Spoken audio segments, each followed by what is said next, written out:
नमस्कार विद्यार्थी मित्रांनो, जेपी मॅथ्स मध्ये आपल्या सगळ्यांचं स्वागत। आज आपण बघूया संयुक्त पूर्व परीक्षा 2025 चा झालेला पेपर। या व्हिडिओ मध्ये आपण गणित आणि बुद्धिमत्ताचे सर्व एक्झाम्पल सॉल्व्ह करणार आहोत।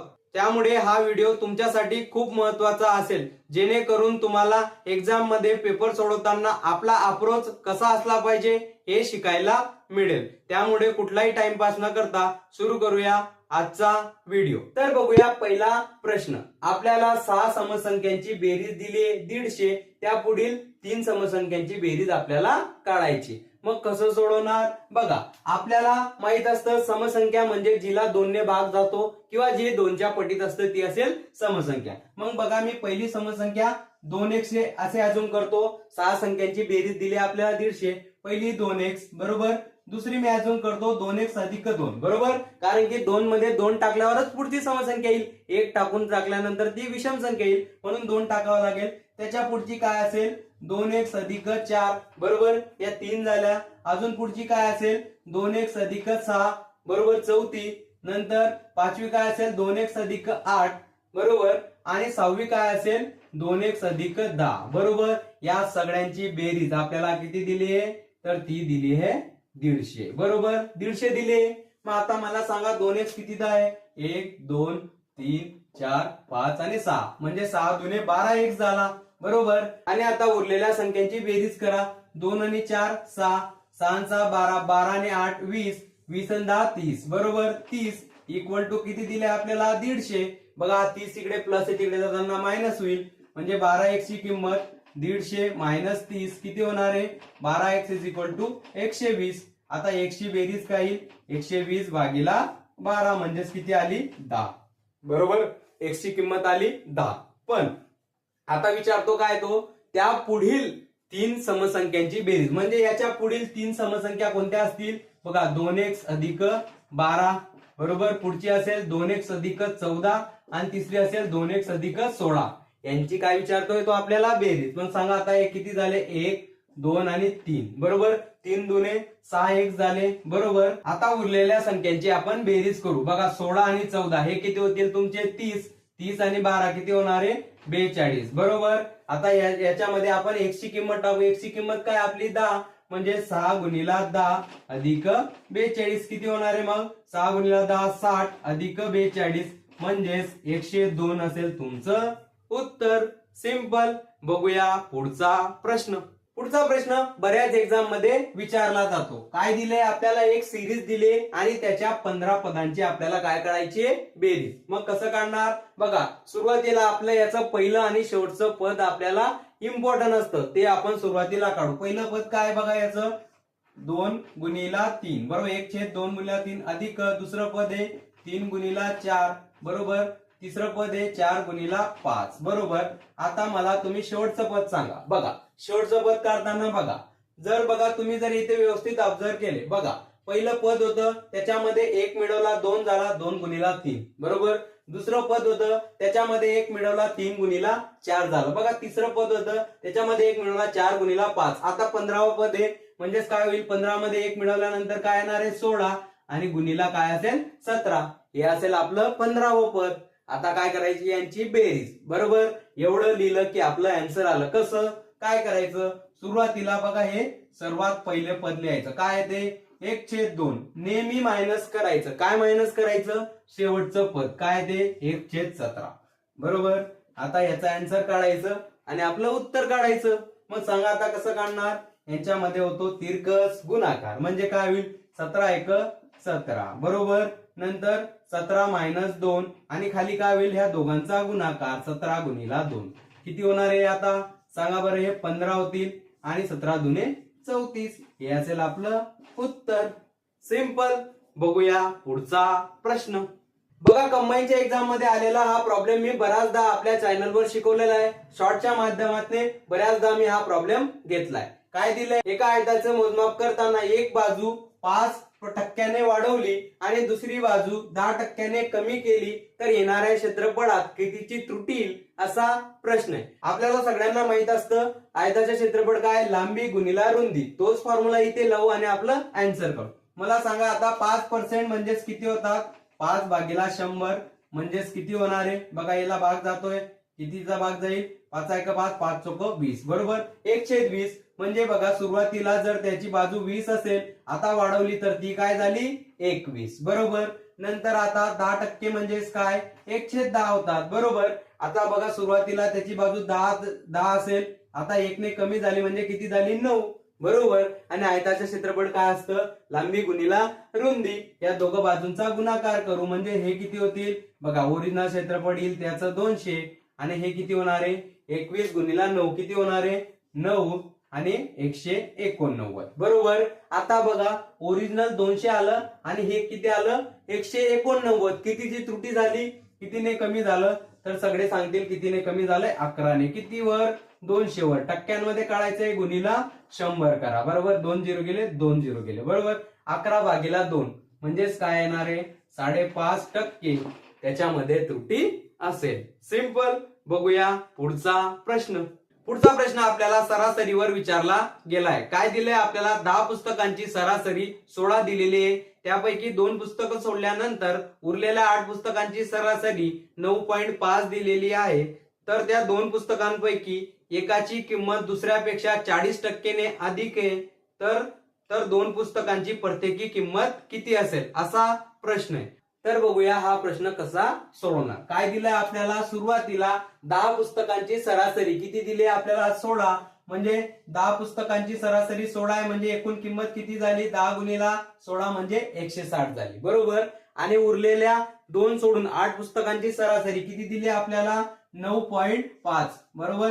9.5 म्हणजेच किती होणार आहे 9.5, 8 गुणिला 9 गेलं 72 आणि अर्ध्याचे 4, 72 आणि 4 76 बरोबर. किती येणार आहे 76. यांची वजाबाकी करा, किती येईल, उरलेल्या 2 पुस्तकांची किंमत येईल, ती किती येईल बघा, किती येणार आहे ही 84 बरोबर. मग मला सांगा आता उरलेल्या 2 पुस्तकांची किंमत किती आली 84. ऑप्शन बघायचं, कोणत्या 2 ऑप्शनची बेरीज 84 येते, तर ते पहिलंच ऑप्शन आहे मित्रांनो. बघा त्या पहिल्या ऑप्शन मध्ये काय दिलंय 35 आणि 49, या दोघांचीच बेरीज 84 येते, हे असेल आपलं उत्तर.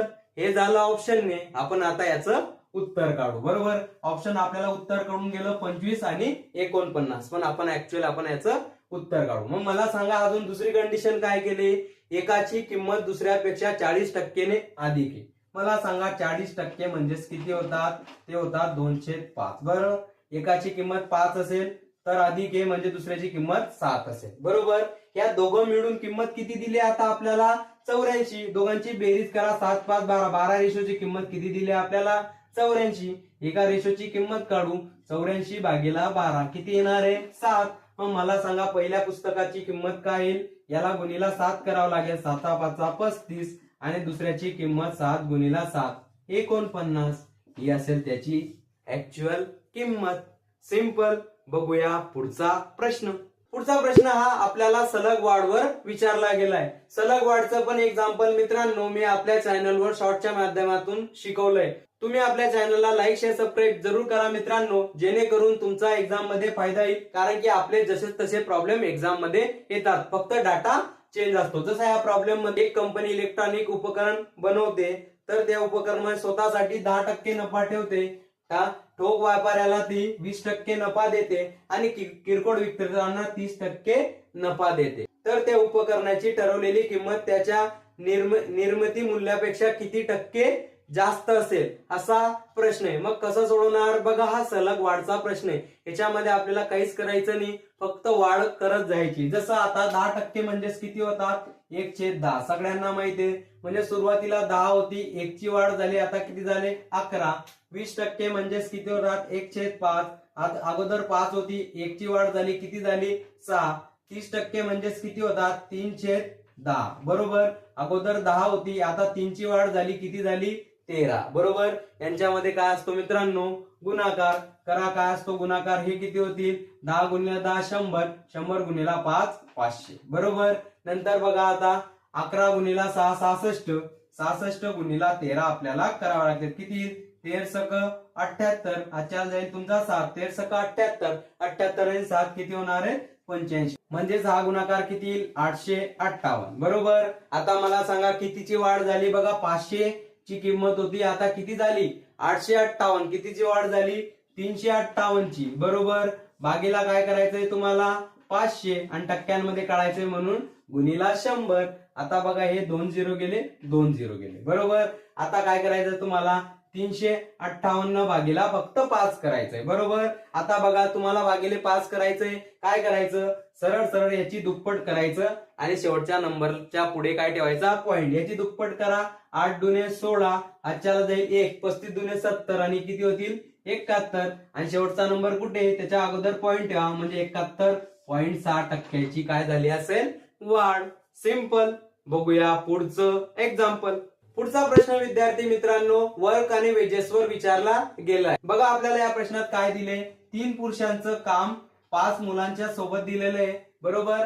5 लेडीज जे काम करतात तेच काम 8 मुलं करतात बरोबर असं आपल्याला दिलंय. मग आपण सुरुवातीला काय करू, पुरुष महिला आणि मुलांचा काय काढू आपण इफिशियन्सीचा रेशो काढू. तो कसा काढतो बघा. आता इथे काय येईल बघा, हा हे पुरुष आहे त्याला भागीला काय केलं आपण मुलं केलं बरोबर म्हणजेच काय येईल 5/3 बरोबर. हा याला भागेल हा याला भागला म्हणजे 5/3 आलं. इकडे सांगा इथे काय येईल महिला आणि मुलं यांचा रेशो काय येईल 8/5 येईल बरोबर. मग मला सांगा आता तुम्ही, आता आपल्याला काय करायचं आहे या तिघांचा मिळून रेशो लिहायचा आहे, ती असेल त्याची कार्यक्षमता. कसं काढणार बघा, या दोघांमध्ये काय कॉमन आहे तर मुलं कॉमन आहे बरोबर. इथे पण मुलं आहे, मग या दोघांचा रेशो आपण सारखा करून टाकू. कसा सारखा करणार बघा, इथे 5 आहे इथे 3 आहे, एकमेकांचा अल्टरनेट गुणाकार करून टाकू म्हणजे इथे कशाने गुणू 5ने, इथे कशाने गुणावं लागेल 5ने. इथे सारखा बनवण्यासाठी इथे 3ने गुणावं लागेल आणि इथे 3ने बरोबर. मग मला सांगा आता रेशो आपल्याकडे आलेले आहेत बरोबर. सांगा आता किती येईल, पुरुषाचा रेशो काय येईल 5 गुणिला 5 किती येणार आहे 25 बरोबर. मुलांचा रेशो काय येईल 5 गुणिला 3 15 बरोबर आणि स्त्रियांचा 8 त्रिक 24 बरोबर. 8 त्रिक 24 आला स्त्रियांचा रेशो बरोबर. आता आपल्याला कंडिशन दिलेली आहे टोटल वर्कची बरोबर. जे काय दिलंय 12 पुरुष आणि 14 मुले 24 दिवसात ते काम पूर्ण करतात. काय 12 पुरुष आणि 14 मुलं बरोबर.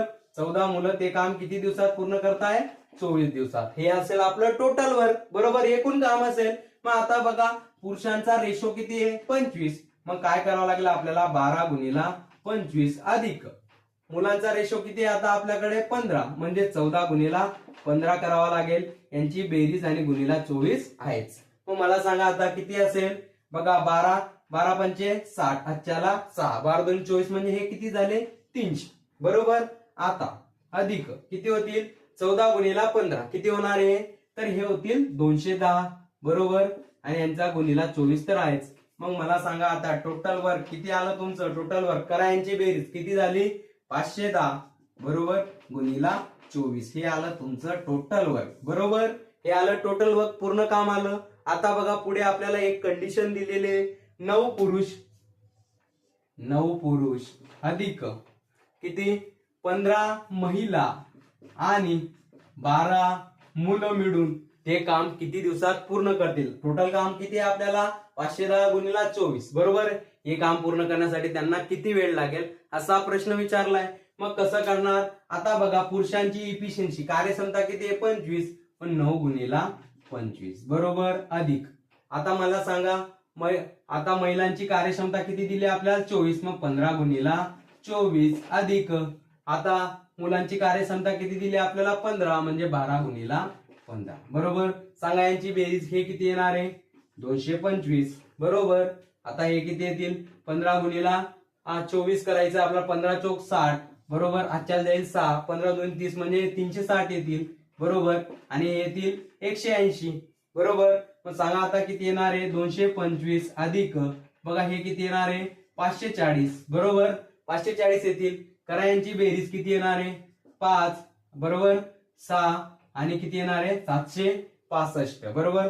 आणि याची बेरीज किती आली 765 बरोबर. ही आली त्यांची कार्यक्षमता. आता आपल्याला दिवस काढायचा आहे, टोटल वर्कला याने भागावं लागेल. मग बघा याला किती असेल 765 ने भागावं लागेल. मग सांगा आता याला भाग जातोय कितीचा भाग जातोय 17चा भाग जातोय बघा.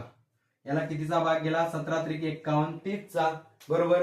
याला कितीचा भाग जाईल बघा 17 चौक 68 17 चौक 68 म्हणजे किती उरले हे 68 म्हणजे 8 उरले आणि 8 वर ठेवला 5 85 17 5 85 45 गेले. परत याला 15चा भाग जातोय. कितीचा भाग जातोय बघा, इथे आलं तुमचं 2, इथे आलं 3 बरोबर.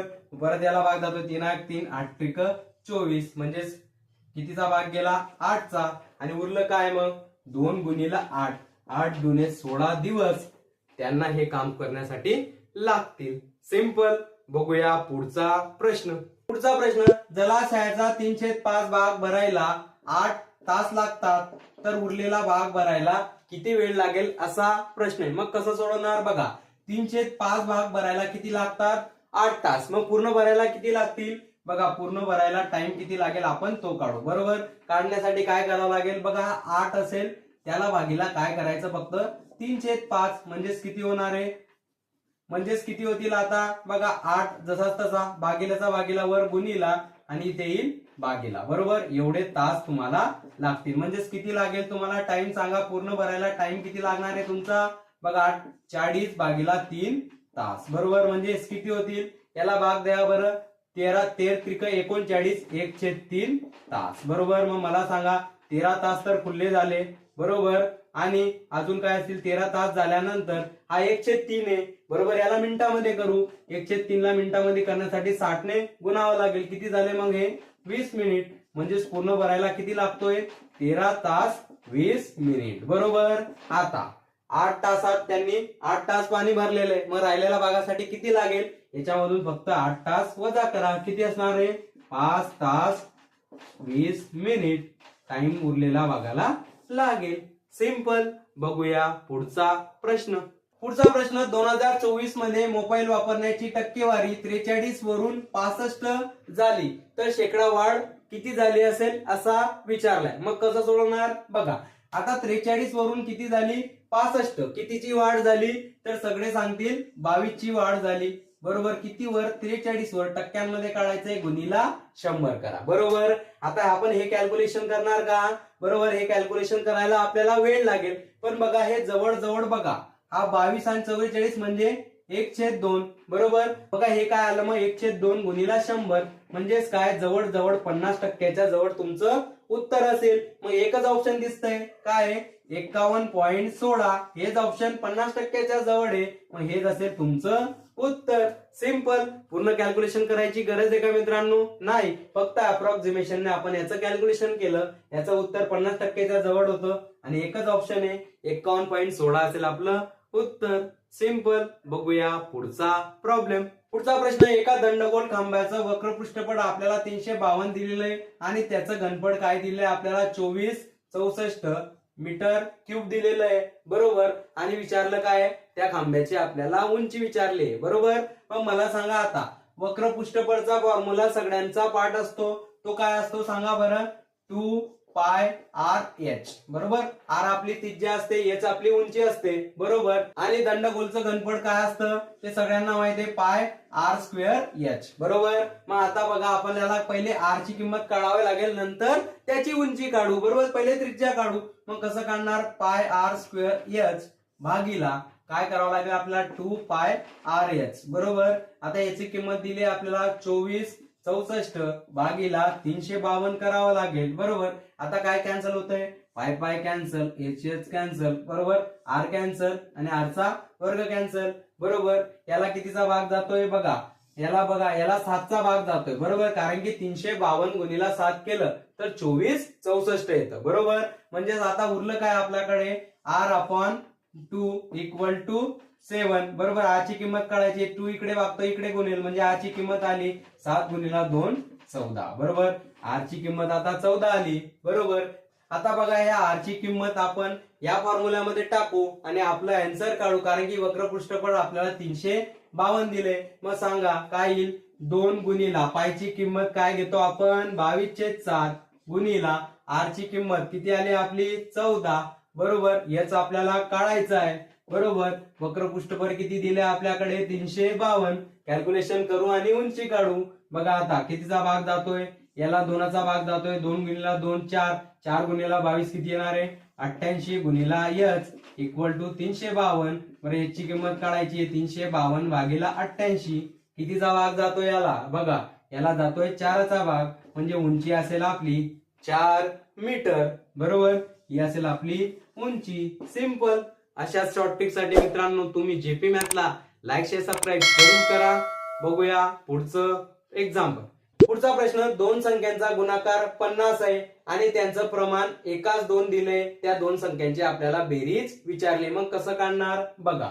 दोन संख्यांचं प्रमाण किती दिलंय आपल्याला, एकाच 2. बरोबर, आपल्याला त्या संख्या माहित नाहीये, पण याला काहीतरी नंबरने जर गुणाकार केलं तर ही पहिली संख्या असेल आणि ही दुसरी संख्या असेल, ते माहित नाही. म्हणून आपण कशाने गुणू त्याला x ने. म्हणजे पहिली संख्या असेल x आणि दुसरी संख्या असेल आपली 2x. बरोबर, या दोघांचा गुणाकार किती दिले आपल्याला, 50. मग सांगा किती येईल, 2x स्क्वेअर इक्वल टू 50. बरोबर, 2 इकडे गुणतोय, इकडे भागेल, मग x स्क्वेअर ची किंमत काय येईल, 50 भागेला 2 किती येईल, 25. बरोबर, मग मला सांगा x स्क्वेअर म्हणजे 25 म्हणजे काय असेल, 5चा वर्ग. म्हणजे x ची किंमत किती आली, 5. बरोबर, मग पहिली संख्या किती आहे, 5. बरोबर, आणि दुसरी संख्या काय आहे, 2x. म्हणजे 5 गुणिला 2 म्हणजे 10 झाली. बरोबर, पहिली संख्या 5, दुसरी 10. या दोघांची बेरीज किती येणार आहे, 5 अधिक 10 15 असेल दोघांची बेरीज. सिंपल.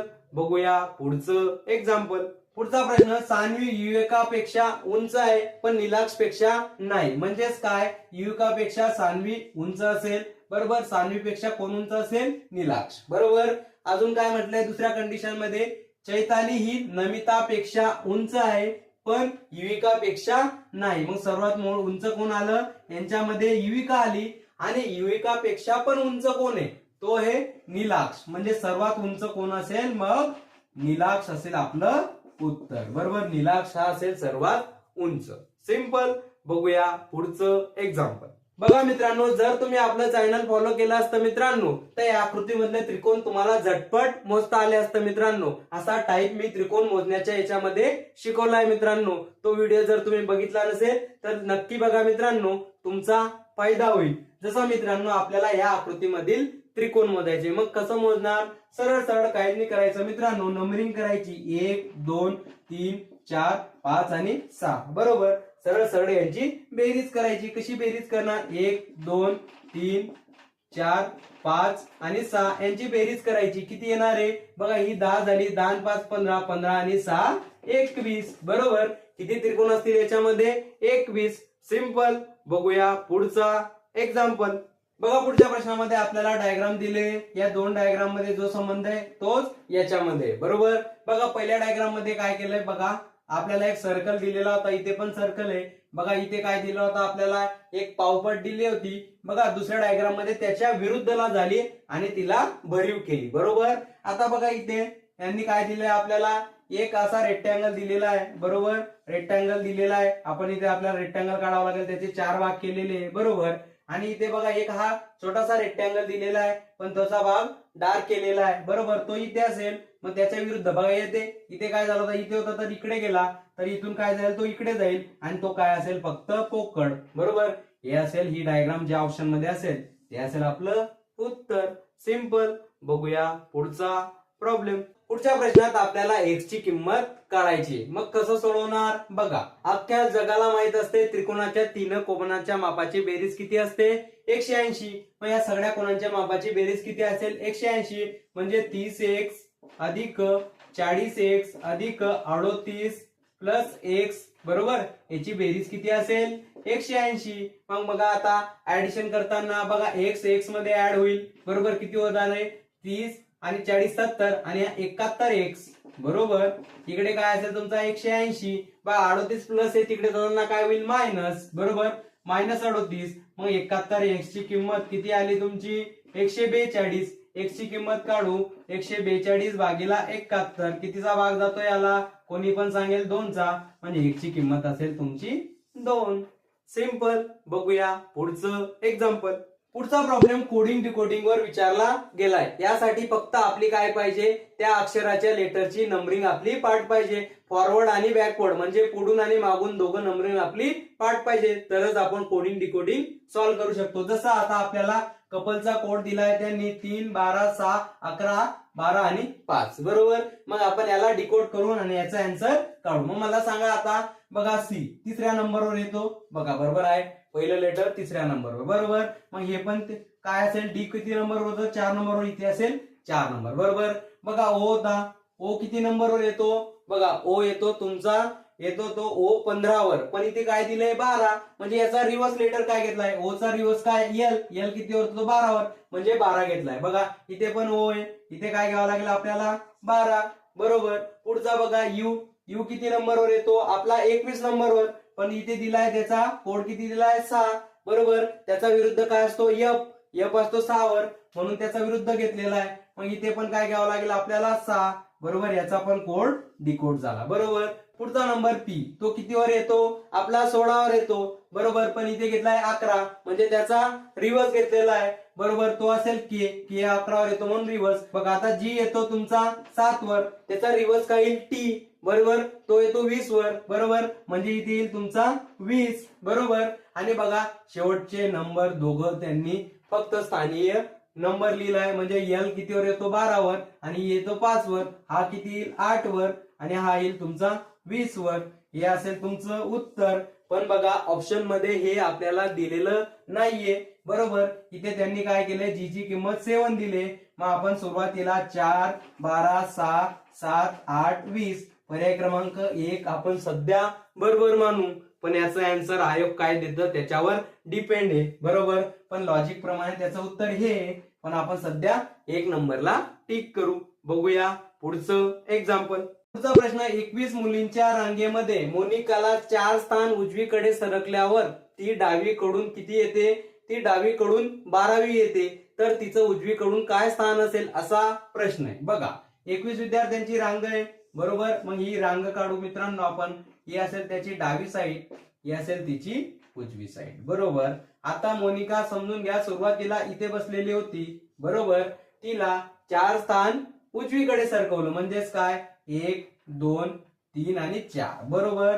इथे तिला सरकवलं, बरोबर. म्हणजे ती डावीकडून किती आली आता 12वी, बरोबर. डावीकडून 12वी आली, तर मला सांगा तिची अगोदरची पोझिशन किती होती असेल, मग ती बघा 4 स्थान इकडे सरकेल, म्हणजेच काय असेल बघा, हे 12वं स्थान, 11वं, 10वं, 9वं, हे काय असेल तिचं 8वं स्थान. म्हणजेच मोनिका डावीकडून किती आली 8वी, बरोबर. आता उजवीकडची विचारली, मग कसं काढणार, उजवीकडची विचारणार ना, 21 मधून डावीकडची पोझिशन मायनस करायची आणि त्याच्यामध्ये 1 ऍड करायचा, 21 आणि 1 22, 22 मधून 8 गेल्यानंतर 14व्या स्थानावर ती उजवीकडून असेल. सिंपल. बघूया पुढचं एक्झाम्पल. पुढच्या प्रश्नात आपल्याला प्रश्नचिन्हाच्या जागी असलेला नंबर शोधायचा आहे. मग कसं शोधणार, बघा सुरुवातीला आपण बेसिक लॉजिक लावून बघू. बघा सुरुवातीला या दोघांची आपण बेरीज करू, किती झाले 5 आणि 1 6, आणि 6चा वर्ग केला तो आला 36, बरोबर. लॉजिक लागतंय. इथे पण बघा या सुरुवातीला या दोघांची बेरीज करू, किती येणार आहे 8 आणि 1 9, आणि ह्या 9चा वर्ग केला आला 81, बरोबर. मग आपण तेच लॉजिक इकडे लावू, या दोघांची बेरीज करू, 8 आणि 6 किती झाले 14. आता या 14चा वर्ग करू, किती येणार आहे 196. हे असेल आपलं उत्तर. 196 आपल्याला ऑप्शन मध्ये दिलंय, ते असेल आपलं उत्तर. सिंपल. बघूया पुढचं एक्झाम्पल. पुढच्या प्रश्नात आपल्याला दिलेल्या अंकगणित श्रेणीमधलं चुकीचं पद आपल्याला ओळखायचं आहे. मग कसं ओळखणार, बघा आपण सुरुवातीला याच्यामध्ये लॉजिक लावू. लॉजिक जर वेगळं आलं तर ते आपलं उत्तर चुकीचं असेल. बघा आता ह्या 2 पासून 12 बनला कसा असेल, बघा सरळ सरळ मी काय करतो, 2 गुणिला 6 करतो, किती झाला तुमचा 12 झाला, बरोबर. नंतर बघा या 12 पासून 66 बनला कसा असेल, बघा मी 12 गुणिला 5.5 करतो, बरोबर. किती होणार आहे 66 होणार आहे. बघा 12 पंचे 60 आणि अर्धाचे 6, बरोबर. 60 आणि 6 किती झाले 66, बरोबर. आता बघा म्हणजे इथे एक लॉजिक लागतंय. बघा याला गुणिला आपण 6 केलं, मग नंतर 5.5. आता पुढचा नंबर काय पाहिजे, त्याला गुणिला 5 पाहिजे, म्हणजे 66 गुणिला 5 किती येणार आहे 6 पंचे 30, 3, 6 पंचे 30 म्हणजे किती येणार आहे 330, बरोबर. पण इथे काय आहे तुमचा 297, हेच आपलं काय चुकीचं, बरोबर. हेच चुकीचं असेल, हेच आपलं उत्तर असेल. बाकी आपण ट्राय करून बघू. बघा 330 आहे. आता पुढचा नंबर काय करावा लागेल, 330 ला बघा 5 ने गुणलं, आता 4.5 ने गुणावं लागेल, बरोबर. तुम्ही जर याला 4.5 ने गुणलं तर किती येणार ते 1485, बरोबर येतं मित्रांनो. कॅल्क्युलेशन करून बघा, पुढे काय येणार आहे, या 1485 ला तुम्हाला कितीने गुणावं लागेल, 4 ने गुणावं लागेल. किती येणार आहे ते 59 40 बरोबर. गुणाकार करून बघा, 4 पंचे 20 0 आजच्या जाईल 2 बरोबर. 8 चोक 32 आणि 2 34 आजच्या जाईल 3 14 चोक 56 आणि 59 40 बरोबर येतंय. पुढे काय येईल 59 40 बरोबर गुणीला काय करावं लागेल तुम्हाला 3.5 तर किती येतो तो 207 90 बरोबर हे असेल बरोबर. म्हणजे काय सिक्वेन्स फॉलो करतं, पहिले 6 ने गुणलं, नंतर 5.5 ने, नंतर 5 ने, 4.5 ने, नंतर 4 ने, नंतर 3.5 ने. म्हणजेच काय, इथे 330 पाहिजे होता, दिलं काय 297. हेच चुकीचं आहे आणि हेच असेल आपलं आन्सर. सिंपल. बघूया पुढचं एक्झाम्पल. शेवटचा प्रश्न मित्रांनो, 1 ते 100 पर्यंत अंकामध्ये किती अंक आहेत ज्याला 4 ने पूर्ण भाग जाईल आणि ज्यामध्ये 4 अंक असेल, असे अंक आपल्याला शोधायचे. मग कसं शोधणार बघा, 1 ते 100 पर्यंत 4 ने भाग जाणाऱ्या किती संख्या आहे 25. पण त्याच्यामध्ये अजून एक कंडिशन आहे, त्याच्यामध्ये 4 असलाच पाहिजे. तो एकच स्थानवर येऊ किंवा दशक स्थानवर आहे. आता सुरुवातीला मी फक्त ज्या संख्येमध्ये 4 येतो त्या संख्या मी लिहितो आणि त्याला 4 ने भाग जाणाऱ्या अशा संख्या मी फक्त काढेल, बाकीच्या डिलीट करेल. बघा पहिला काय येईल मी 4, दुसरा असेल 14, नंतर काय लिहिल मी 24, 24 नंतर काय येणार आहे 34, 34 नंतर काय येणार आहे 40, नंतर काय येणार आहे 44, नंतर काय येणार आहे 48, नंतर काय येणार तुमचा 54, नंतर काय येणार आहे 64 बरोबर. नंतर काय येणार तुमचा 74, नंतर येणार आहे 84 आणि 94. एवढ्याच संख्या असतील बरोबर. आता याच्यापैकी 4 ने भाग न जाणाऱ्या संख्या मी फक्त काढून टाकेल. बघा 4 ला 4 ने भाग जातो, 14 जातो का नाही बरोबर. 34 ला जातो का नाही बरोबर. 44 ला जातो, 40 ला जातो, 48 ला जातो, 54 ला जातो का नाही, 64 ला जातो, 74 ला जात नाही, 84 ला जातो, 94 ला जात नाही. मग किती संख्या उरल्या बघा, मोजा 1 2 3 4 5 6 आणि 7. म्हणजे किती संख्या असतील, अशा 7 संख्या असतील ज्याला 4 ने भाग जाईल आणि त्याच्यामध्ये 4 अंक असेल. सिंपल. अशाच अप्रोच साठी मित्रांनो तुम्ही जेपी मॅथला लाईक शेअर सबस्क्राईब जरूर करा आणि हा व्हिडिओ जर तुम्हाला आवडला असेल तर नक्की तुमच्या मित्रांना शेअर करा. जय हिंद.